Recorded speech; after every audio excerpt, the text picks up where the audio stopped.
Coucou chez vous, j'espère que vous vous portez bien. Je reviens avec un partage gourmand, réconfortant pour moi parce qu'il me plonge dans mon enfance. Il s'avère que mon responsable en fait est lyonnais et que moi je suis née, que j'ai grandi à Lyon.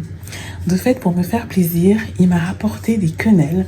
C'est une spécialité typiquement lyonnaise. Et voilà, ça faisait très longtemps que je n'en avais pas mangé parce qu'on n'en trouve pas de super bonnes. Et celles des supermarchés, franchement, c'est pas top. Donc, il m'a rapporté des quenelles nature soufflées pour que je les fasse comme je veux. Alors, ma maman, elle aimait beaucoup les faire gratiner au four avec de la béchamel, des lardons, etc. Parfois, on en mangeait sauce Nantua ou brochet, enfin bref. Là, je vais les faire... Ça lui arrivait aussi de les faire comme ça, mais plus rarement. Je vais donc les faire avec une sauce tomate aux olives. Et après, je vais les mettre à gratiner. Alors, je vous montre comment sont les quenelles soufflées nature. Donc là, j'ai terminé de faire mijoter ma sauce tomate aux olives. J'ai mis des feuilles de laurier et puis bon, l'assaisonnement, c'est vous comme une sauce tomate, quoi. C'est vous qui voyez. J'ai également mis du poivre noir de Penja parce que j'aime beaucoup le petit côté qu'il apporte dans la sauce tomate. Et je vais donc napper mes quenelles avec cette sauce tomate, mettre du fromage par-dessus. Voilà, donc là j'ai nappé les quenelles avec la sauce tomate aux olives. Et je vais rajouter, alors on peut mettre du gruyère râpé, moi là je mets du cheddar parce que c'est ce que j'ai. Voilà, juste avant d'enfourner là pour une trentaine de minutes.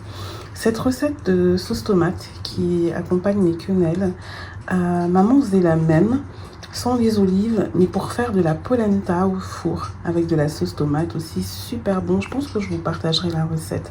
C'est vraiment des recettes réconfortantes, moi, et qui me plongent dans mon enfance. Et c'est vrai que ça fait du bien. La dernière fois, je vous avais partagé une recette réconfortante comme ça de mbongo de porc. Voilà, donc ça fait du bien en fait. Allez, je mets tout ça au four. Et là, pendant la cuisson des quenelles, j'ai décidé de leur faire un gâteau au chocolat pour la Saint-Valentin. C'est demain. Je ne sais pas quand je posterai, peut-être ce soir ou demain, peu importe. Mais j'ai décidé de leur faire un gâteau au chocolat. Et c'est un gâteau au chocolat que leur papa aimait beaucoup. Il est au chocolat et au gingembre avec légèrement parfumé au rhum.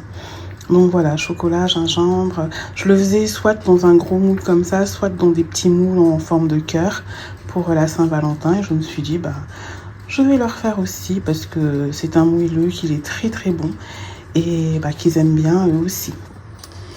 Et voilà pour les quenelles gratinées que j'ai sorties du four et que je vais déguster avec de la salade verte.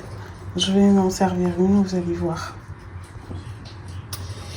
Je me suis servie, c'est un plat qui se déguste chaud. Donc voilà, là avec une salade verte, donc un mélange, et accompagné d'une vinaigrette que mes garçons ont surnommée la vinaigrette spéciale Marthe. Donc voilà, mes enfants ne sont pas fans des quenelles. Mais bon, moi rien que l'odeur me replonge dans mon enfance.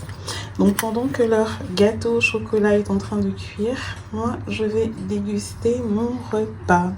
Et je vous dis à très très bientôt pour un autre partage. Bisous chez vous.